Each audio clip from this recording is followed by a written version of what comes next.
എല്ലാവർക്കും നമസ്കാരം. ഇന്ന് ഞാൻ വളരെ ഇമ്പോർട്ടൻ്റ് ആയിട്ടുള്ള ഒരു ടോപ്പിക്സിനെ കുറിച്ചൊന്ന് സംസാരിക്കുവാനായിട്ടാണ് ആഗ്രഹിക്കുന്നത്. പലപ്പോഴും നമ്മളൊക്കെ പരാജയപ്പെട്ടു പോകുന്ന ഒരു മേഖലയാണ് ഈ നാവിൻ്റെ നിയന്ത്രണം എന്ന് പറയുന്നത്, അല്ലേ? എന്ന് വെച്ചാൽ നാവിന് ശുദ്ധിയില്ലാത്ത ഒരവസ്ഥ എന്ന് പറയുന്നത് ഭയങ്കര വലുതാണ് എന്ന് ദൈവത്തിൻ്റെ വചനം അവിടെയും ഇവിടെയൊക്കെ പറയുന്നുണ്ട്. എന്ന് വെച്ചാൽ നാവ് ഒരു ചെറിയ അവയവമാണ്. അതിനൊരു കാട് കത്തിക്കുവാനുള്ള അത്രയും പവർ അതിനുണ്ടെന്നൊക്കെയുള്ളത് ദൈവത്തിൻ്റെ വചനത്തിനകത്ത് പറഞ്ഞിരിക്കുകയാണ്.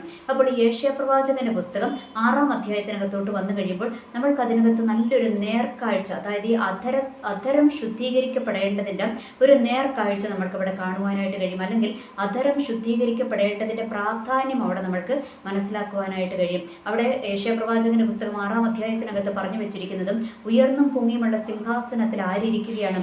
ദൈവം ഇരിക്കുകയാണ്. അപ്പോൾ ദൈവത്തിൻ്റെ ചുറ്റും ആര് നിൽക്കുകയാണ്? സെറാഫുകൾ എന്ന് പറയുന്നത് ദൈവത്തിൻ്റെ ഏഞ്ചൽസ് നിൽക്കുകയാണ്. അപ്പോൾ ഏഞ്ചൽസ് എങ്ങനെയാണ് നിൽക്കുന്നത്?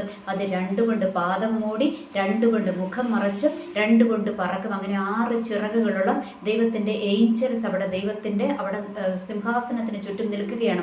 എന്നിട്ട് അവിടെ നിൽക്കുക മാത്രമാണോ? അല്ല. ഈ ഏഞ്ചൽസ് എന്താ ചെയ്യുന്നത്?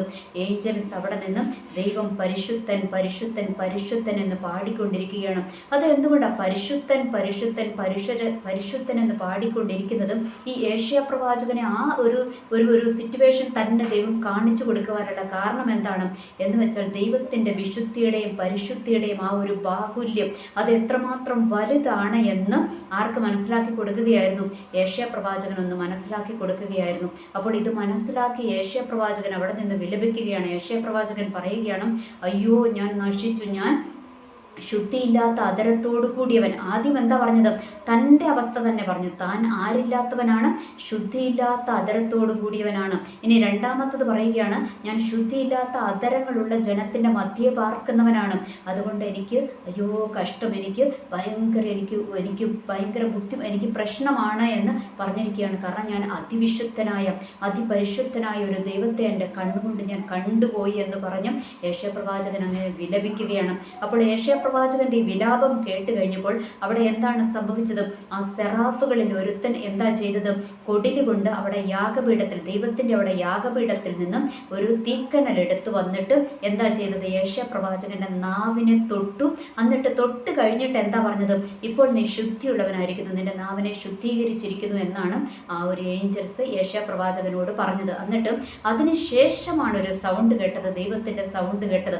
എന്താ കേട്ടത്? ആരെനിക്ക് വേണ്ടി പോകും? എങ്ങോട്ടാണ് പോകേണ്ടത്?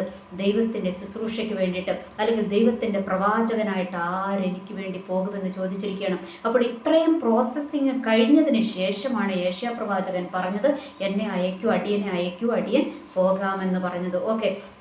അപ്പോൾ നമ്മളിവിടെ മനസ്സിലാക്കേണ്ട ഒരു കാര്യമുണ്ട്. ദൈവത്തിൻ്റെ അടുത്ത് നമ്മൾക്ക് ചെല്ലണമെങ്കിൽ, അല്ലെങ്കിൽ ദൈവത്തെ കാണണമെങ്കിൽ, അല്ലെങ്കിൽ ദൈവത്തിൻ്റെ ശബ്ദം കേൾക്കണമെങ്കിൽ നമ്മളിൽ എന്തുണ്ടാകണം? ഒരു വിശുദ്ധീകരണം നമ്മൾക്ക് ആവശ്യമാണ് എന്ന് ദൈവത്തിൻ്റെ വചനം നമ്മൾക്കിവിടെ അടിവരയിട്ട് ഓർമ്മിപ്പിച്ചു തരികയാണ്. വിശുദ്ധിയില്ലാതെ നമ്മൾക്ക് എന്ത് ചെയ്യുവാനായിട്ട് പറ്റത്തില്ല? ദൈവത്തെ കാണുവാനായിട്ട് പറ്റത്തില്ല. അപ്പോൾ ഓർക്കണമേ, ഇവിടെ എന്തുകൊണ്ടാണ് യേശയ്യാപ്രവാചകൻ്റെ നാവിനെ വന്നങ്ങ് തൊട്ടത്? തലയിലങ്ങ് തൊട്ടാൽ പോരായിരുന്നോ? അല്ല, ഇന്ന് അങ്ങനെയല്ലേ ചെയ്യുന്നത്, അല്ലേ? തലയിൽ എല്ലാവരും കൈവെക്കുന്നത്. പക്ഷേ അവിടെ എന്താ സംഭവിച്ചത്?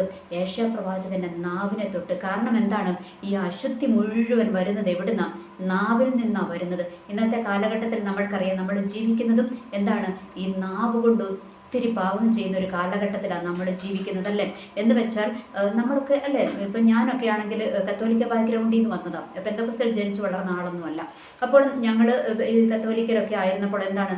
സിനിമ കാണും, സിനിമ പാട്ടുകൾ കേൾക്കും, ഇതെല്ലാം കേൾക്കും. അപ്പോൾ ഇപ്പോൾ നമ്മൾ ബസ്സിലൊക്കെ യാത്ര ചെയ്യുമ്പോൾ എല്ലാവരും പാട്ട് വെക്കും, അല്ലേ? അപ്പോൾ ഈ സിനിമ പാട്ടുകളൊക്കെ വെച്ച് കഴിയുമ്പോൾ എന്താണ്? ആ പഴയ ഓർമ്മയൊക്കെ അങ്ങ് മനസ്സിലോട്ട് വരും. എന്ന് വെച്ചാൽ ആ ഒരു പാട്ടിൻ്റെ ഒന്ന് ജസ്റ്റ് ഒരു താളമൊക്കെ അങ്ങ് പിടിക്കും. പിന്നെ തിരിച്ചറിയുന്നത്, അയ്യോ എനിക്ക് പ്രാർത്ഥിക്കണമല്ലോ എന്ന് പറഞ്ഞു. പിന്നെ നമ്മൾ അല്ലേ യാത്ര ചെയ്യുമ്പോഴൊക്കെ നമ്മൾ പ്രാർത്ഥിച്ച് പോകണമെന്ന് ഞാൻ പറയാറുണ്ട്. അപ്പം നമ്മൾ പ്രാർത്ഥിച്ചൊക്കെ പോകുന്നത്. എന്നാലും ഇടയ്ക്ക് പ്രാർത്ഥിച്ചോട്ട് ഇരിക്കുവാണെങ്കിലും ഇടയ്ക്ക് നമുക്ക് ഈ പരിചയമുള്ള ഈ പാട്ട് കേൾക്കുമ്പോൾ അറിയാതെ നമ്മുടെ ഒരു മൈൻഡ് അങ്ങോട്ട്, എൻ്റെ കാര്യം പറയണം കേട്ടോ, ഇങ്ങനെ ഒന്ന് അങ്ങോട്ടൊന്ന് പതറിപ്പോകാറുണ്ട്. എന്ന് പറയുന്നത് പോലെ നമ്മൾക്കറിയാം, നമ്മൾ ജോലി ചെയ്യുന്ന ഓഫീസുകളിലാകാം, നമ്മളുടെ വീട്ടിലാകാം, ചുറ്റുവട്ടങ്ങളിലാകാം, നമ്മളുടെ എന്താ പറയുക സ്കൂളുകളിലൊക്കെ ആകാം. എല്ലാവരും എന്താണ് പല വിധത്തിലുള്ള ആൾക്കാരാണല്ലേ. അപ്പോൾ ഇവർ പല ഭാഷകളൊക്കെ പ്രയോഗിക്കും, പല ഭാഷകളൊക്കെ പറയും. അപ്പോൾ ഇതൊക്കെ നമ്മളെയും സ്വാധീനിക്കും. അപ്പോൾ അറിയാതെ നമ്മുടെ വായിൽ നിന്നും ചിലപ്പോൾ ചിലതൊക്കെ അല്ലെ എത്രയോ പ്രാവശ്യം ഇങ്ങനെ വന്നിട്ട് പിന്നെ നമ്മളങ്ങ് പിടിച്ചു വെക്കുന്ന അവസ്ഥകളൊക്കെ ഉണ്ടായിട്ടുണ്ട്. ഞാനൊരു സാധാരണക്കാരി, അതുകൊണ്ടാണ് പറയുന്നത് കേട്ടോ. അപ്പോൾ എന്താണ് ഇങ്ങനെ വന്നിട്ട് നമ്മളങ്ങ് പറയാതെ പോയിരിക്കുന്ന എത്രയോ വാക്കുകളൊക്കെ ഉണ്ട്. അപ്പോൾ ഇതൊക്കെ എന്താണ് നമ്മളുടെ ഒരു അധരത്തിന് ശുദ്ധീകരണമില്ലായ്മ എന്ന് വെച്ചാൽ ഇത്രയും നാളുകളായിട്ട് നമ്മളുടെ ഉള്ളിലോട്ട് എന്ത് വന്നിട്ടില്ല, ആ ഒരു അധരത്തിൻ്റെ ശുദ്ധീകരണം എന്ന ആ ഒരു പൂർത്തീകരണത്തിൻ്റെ പ്രോസസ്സിലോട്ട് നമ്മൾ എത്തിച്ചേർന്നിട്ടില്ല എന്ന് നമ്മൾക്ക് മനസ്സിലാക്കുവാനായിട്ട് കഴിയും അല്ലേ. എന്ന് വെച്ചാൽ നമ്മളുടെ വാക്കുകൾ എപ്പോഴും അല്ലേ എല്ലാവർക്കും പറയാൻ പറ്റുമോ വാക്കുകൾ എപ്പോഴും ഉപ്പിനാൽ രുചി വരുത്തിയതും കൃപയോട് കൂടിയതൊന്നും ആണോ? അല്ലേ. ഇനിയിപ്പോൾ പാസ്റ്ററാകട്ടെ, അച്ഛനാകട്ടെ, മെത്രാനാകട്ടെ, ഇവരുടെ വായിൽ നിന്ന് പോലും ചിലപ്പോൾ ശുദ്ധിയില്ലാത്ത വാക്കുകൾ, ശുദ്ധിയില്ലാത്തതെന്ന് പറയുമ്പോൾ ഇപ്പോൾ ഈ തെറി പറയണമെന്നൊന്നും അല്ലാതെ അല്ലേ വാക്കുകൾ കൊണ്ട് കൊല്ലുന്ന വാക്കുകൾ, അങ്ങനെയുള്ള കാര്യങ്ങളൊക്കെ വരാറുണ്ട്. നമ്മളുടെയും വരാറുണ്ട്, അവരുടെയും വരാറുണ്ട്. എന്ന് വെച്ചാൽ എല്ലാവരുടെയും വാക്കുകളൊന്നും ഉപ്പിനാൽ രുചി വരുത്തിയതും കൃപയോട് കൂടിയതൊന്നും അല്ല എന്ന് നമ്മൾക്ക് മനസ്സിലാക്കുവാനായിട്ട് കഴിയും. അപ്പോൾ ഇങ്ങനത്തെ ഈ ഉപ്പിനാൽ രുചി വരുത്തിയതും കൃപയോട് കൂടിയതും അല്ലാത്ത വാക്കുകളും ഒക്കെയാണ് അതിൽ നിന്നൊരു മോചനം നമ്മൾക്ക് കിട്ടിയിട്ടില്ല എങ്കിൽ എന്താണ് പലപ്പോഴും ദൈവത്തിൻ്റെ അനുഗ്രഹങ്ങൾ നമ്മളുടെ അടുത്തേക്ക് വരുന്നതിന് തടസ്സം നിൽക്കും. ദൈവത്തിൻ്റെ കൃപാവരങ്ങൾ നമ്മളെ ഏൽപ്പിക്കുവാൻ ദൈവം ഏൽപ്പിക്കത്തില്ല. കാരണം എന്താണ് ദൈവത്തിൻ്റെ കൃപാവരങ്ങൾ പ്രത്യേകിച്ച് നമ്മൾക്കറിയാം ഇന്നത്തെ കാലഘട്ടത്തിൽ എല്ലാവരും ആഗ്രഹിക്കുന്ന ഒരു പ്രവചന ശുശ്രൂഷ അല്ലേ. കാരണം അതിനായിരുന്നു ഡിമാൻഡ്. അപ്പോൾ ഈ പ്രവാചകനാകാൻ അല്ലെങ്കിൽ പ്രവാചകയാകാനൊക്കെ നമ്മളിങ്ങനെ ദൈവത്തോട് പ്രാർത്ഥിച്ചുകൊണ്ടേയിരിക്കും. പക്ഷെ പലപ്പോഴും പ്രാർത്ഥിച്ചിട്ട് അത് കിട്ടാത്തതിൻ്റെ കാരണം എന്താണെന്നറിയാമോ, നമ്മളുടെ അധരത്തിൻ്റെ ശുദ്ധിയില്ലായ്മയാണ് എന്നും നമ്മൾ തിരിച്ചറിയണം. കാരണം ഇവിടെ യേശയ്യാപ്രവാചകന്റെ നാവിനെ ശുദ്ധീകരിച്ചതിന് ശേഷമാണ് യേശയ്യാപ്രവാചകനെ ദൈവം അയച്ചത്, തൻ്റെ പ്രവാചകനായിട്ട് അയച്ചതെന്നും നമ്മൾക്ക് മനസ്സിലാക്കുവാനായിട്ട് പറ്റും. അതുകൊണ്ട് ഓർക്കുക, നമ്മളുടെയൊക്കെ ജീവിതത്തിൽ ഒന്നാമത്തെ ശുദ്ധീകരണം വേണ്ടുന്നത് എവിടെയാണ്? നമ്മുടെ നാവിനാണ് വേണ്ടുന്നത് അല്ലേ.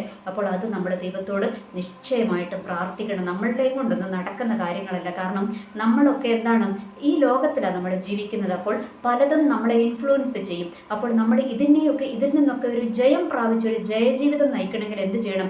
ദൈവത്തിൻ്റെ പരിശുദ്ധാത്മാവിൻ്റെ പ്രവർത്തനം അല്ലെങ്കിൽ ദൈവത്തിൻ്റെ ആ ഒരു സഹായം നമ്മൾക്ക് ആവശ്യമാണ് അല്ലേ. അപ്പോൾ അതിനുവേണ്ടി നമ്മൾ എന്താ ചെയ്യേണ്ടത്? നമ്മൾ ദൈവത്തിനോട് പ്രാർത്ഥിക്കണം. ദൈവമേ, എൻ്റെ നാവിനെ ഒന്ന് ശുദ്ധീകരിക്കണമേ, എന്നെ ഒന്ന് ശുദ്ധീകരിക്കണമേ എന്ന് നമ്മൾ ദൈവത്തോട് പ്രാർത്ഥിക്കണം. എൻ്റെ വാക്കുകൾ ഉപ്പിനാൽ രുചി വരുത്തിയതും കൃപയുള്ളതുമാക്കി ദൈവമേ അവിടെ നിന്ന് മാറ്റണമേ എന്ന് നമ്മൾ പ്രാർത്ഥിക്കണം. എന്നിട്ട് പിന്നെ നമ്മൾ ചെയ്യേണ്ടത് എന്താണെന്നറിയാമോ? ഇവിടെ ഈ സെറാഫുകൾ എന്താ പറഞ്ഞത്? ദൈവം പരിശുദ്ധൻ പരിശുദ്ധൻ പരിശുദ്ധൻ എന്ന് ആർത്തുകൊണ്ടിരിക്കുകയല്ലേ. അവരുടെ ആ ഒരു ശബ്ദത്തിൻ്റെ ഗാംഭീര്യമൊക്കെ അവിടെ വർണ്ണിക്കുന്നുണ്ട്. അപ്പോൾ ഓർക്കുക, നമ്മളപ്പോൾ എന്ത് ചെയ്യണം? ദൈവത്തെ സ്തുതിക്കുമ്പോൾ ദൈവമേ അവിടുന്ന് പരിശുദ്ധൻ, അവിടുന്ന് പരിശുദ്ധൻ, അവിടുന്ന് പരിശുദ്ധൻ എന്ന് നമ്മളിങ്ങനെ ദൈവത്തെ സ്തുതിച്ചു കൊണ്ടിരിക്കണം. അപ്പോൾ എന്താ സംഭവിക്കുന്നതെന്നറിയാമോ? ആ ഒരു അഭിഷേകം, ആ ഒരു വിശുദ്ധിയുടെ അഭിഷേകം അല്ലെങ്കിൽ ആ ഒരു നാവിൻ്റെ ശുദ്ധീകരണത്തിൻ്റെ അഭിഷേകം ദൈവം നമ്മളുടെ മേൽ പകരുവാനായിട്ട് ഇടയാകും. കാരണം നമ്മളുടെ നാവ് കൊണ്ടാണ് നമ്മൾ അല്ലേ പറയുന്നത്. എന്താ പറയണേ? ദൈവമേ അവിടുന്ന് പരിശുദ്ധൻ, അവിടുന്ന് പരിശുദ്ധൻ, അവിടുന്ന് പരിശുദ്ധൻ എന്ന് പറയുക. അപ്പോൾ ഈ പരിശുദ്ധൻ എന്നുള്ള വാക്ക് ദൈവത്തിൻ്റെ സന്നിധിയിലോട്ട് ആ ഒരു സ്തുതിയുടെ മുഴക്കം എത്തണമെങ്കിൽ എന്തുണ്ടാകണം? നമ്മുടെ നാവിന്മേൽ ഒരു ശുദ്ധീകരണം ഉണ്ടാകണം. ദൈവം നമ്മളുടെ പിതാവാണല്ലേ. അപ്പോൾ മക്കളുടെ വാക്കുകൾ കേൾക്കുവാൻ ദൈവത്തിന് എന്താണ്? നല്ല ആഗ്രഹമുണ്ട്. അതുകൊണ്ട് ദൈവം എന്ത് ചെയ്യും? നമ്മളിത് പറഞ്ഞുകൊണ്ടിരിക്കുമ്പോൾ ദൈവം ആ ഒരു ശുദ്ധീകരണം, നമ്മുടെ നാവിന്മേലൊരു ശുദ്ധീകരണം, നമ്മളുടെ മേലൊരു ശുദ്ധീകരണം ദൈവം തരുവാനായിട്ട് ഇടയാകും. അതുകൊണ്ട് നമ്മൾ ദൈവത്തെ ഇങ്ങനെ സ്തുതിച്ചു കൊണ്ടിരിക്കണം. ഏത്? ദൈവമേ അവിടുന്ന് പരിശുദ്ധൻ, അവിടുന്ന് പരിശുദ്ധൻ, അവിടുന്ന് പരിശുദ്ധൻ എന്ന് നമ്മളിങ്ങനെ ദൈവത്തെ സ്തുതിച്ചു കൊണ്ടിരിക്കണം. അപ്പോൾ ആ ഒരു വിശുദ്ധിയുടെ അഭിഷേകം ദൈവം നമ്മളുടെ മേലെ പകരുവാനായിട്ട് ഇടയാകുമെന്നുള്ളൊരു യാഥാർത്ഥ്യം നമ്മൾ തിരിച്ചറിയുക. ഇനി ഇത് മാത്രം മതിയോ? നമ്മളൊരു ശുദ്ധീകരണത്തിന് വേണ്ടി ഏൽപ്പിച്ചു കൊടുക്കണം. അപ്പോൾ ഇവിടെ ഈ യേശയ്യാപ്രവാചകന്റെ പുസ്തകം 6-ാം അധ്യായത്തിനകത്ത് നമ്മൾക്ക് 3 വിധത്തിലുള്ള ഒരു ശുദ്ധീകരണം നമ്മൾക്ക് അവിടെ കാണുവാനായിട്ട് കഴിയും. അപ്പോൾ ഓരോ ദൈവമക്കളുടെയും അല്ലെങ്കിൽ ഓരോ വിശ്വാസികളുടെയും അല്ലെങ്കിൽ ഓരോ ക്രിസ്ത്യാനികളുടെയും ജീവിതത്തിലും മെയിനായിട്ടും ഈ 3 വിധത്തിലുള്ള ശുദ്ധീകരണം അത്യന്താപേക്ഷിതമാണ്. നമ്മൾ പലപ്പോഴും ചെയ്യുന്നത് എന്താണ്? നമ്മുടെ യേശുക്രിസ്തുവിൻ്റെ രക്തത്താൽ ഒരു കഴുകൽ പ്രാപിക്കും അല്ലെ. നമ്മുടെ ദൈവത്തോട് പറയും, ദൈവമേ ഇന്ന പാവങ്ങളൊക്കെ ചെയ്തു പോയി, എന്നോടൊന്ന് ക്ഷമിക്കണമേ, അങ്ങയുടെ തിരുരക്തം കൊണ്ട് എന്നെ ഒന്ന് കഴുകണമേ എന്ന് നമ്മൾ പ്രാർത്ഥിക്കാറുണ്ട്. എന്നാൽ പിന്നെ കത്തോലിക്കരെയൊക്കെ എടുത്തു നോക്കിയാൽ അവർ പോയിട്ട് കുമ്പസാരിക്കാറുണ്ട്. എന്നാൽ ഇവിടെ നമുക്ക് ഈ വചനത്തിനകത്ത് നിന്ന് കാണുവാനായിട്ട് കഴിയുന്നത് എന്താണ്? ഒരു വിധത്തിലുള്ള ശുദ്ധീകരണമല്ല, 3 വിധത്തിലുള്ള ശുദ്ധീകരണം അവിടെ ദൈവം കൊടുത്തു എന്ന് നമ്മൾക്ക് കാണുവാനായിട്ട് കഴിയും. അത് എന്താണെന്നറിയാമോ? ഒന്നാമത്തെ ശുദ്ധീകരണം എന്ന് പറയുന്നത് എന്താണ്?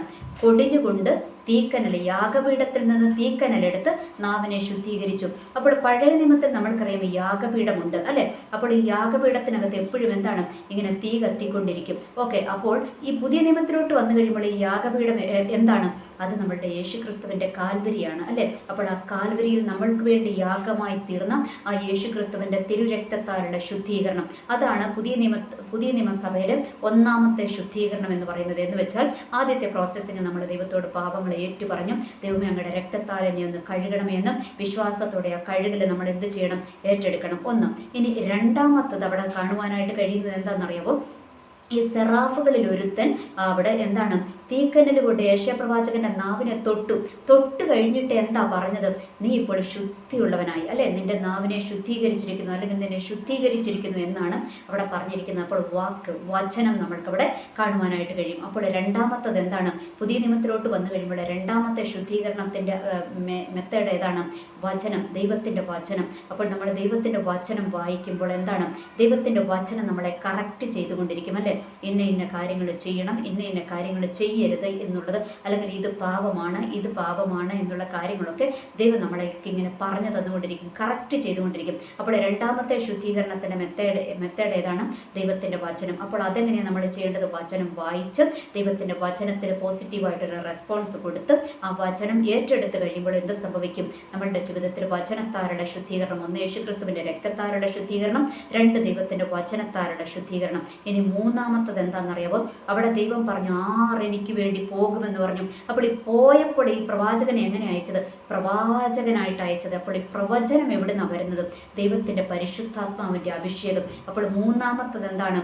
ദൈവത്തിൻ്റെ പരിശുദ്ധാത്മാവിൻ്റെ അഭിഷേകത്താലുള്ള ശുദ്ധീകരണം. എന്ന് വെച്ചാൽ നമ്മൾക്കറിയാം നമ്മളുടെയൊക്കെ ജീവിതത്തിൽ ചിലപ്പോൾ ചില പാപങ്ങൾ ഇങ്ങനെ കുടിയിരിക്കുന്നുണ്ടാകും, ചിലതിൽ നിന്ന് നമ്മൾക്കൊരു മോചനമില്ലാത്ത സിറ്റുവേഷൻസ് ഉണ്ടാകും. അപ്പോൾ അങ്ങനെയുള്ള മേഖലകളിലേക്ക് നമ്മൾ എന്ത് ചെയ്യണം? ദൈവമേ അങ്ങയുടെ പരിശുദ്ധാത്മാവിനെ ഒന്ന് അയക്കണമേ, പരിശുദ്ധാത്മാവിൻ്റെ അഭിഷേകത്താൽ ഈ പാപത്തെ ജയിക്കുവാൻ, അല്ലെങ്കിൽ ഈ ഒരു എൻ്റെ ഈ ഒരു സ്വഭാവത്തെ ജയിക്കുവാനുള്ള കൃപ കർത്താവേ അവിടുന്ന് എനിക്ക് തരണമേ എന്ന് നമ്മൾ നിരന്തരമായിട്ട് പ്രാർത്ഥിച്ചു കഴിയുമ്പോൾ എന്ത് സംഭവിക്കുമെന്നറിയാമോ? ദൈവത്തിൻ്റെ പരിശുദ്ധാത്മാവിൻ്റെ അഭിഷേകം നമ്മളുടെ മേൽ വന്നിട്ട് അതിന്മേലുള്ളൊരു ജയം നമ്മൾക്ക് തരും. അപ്പോൾ മൂന്നാമത്തെ ശുദ്ധീകരണം എന്താണ്?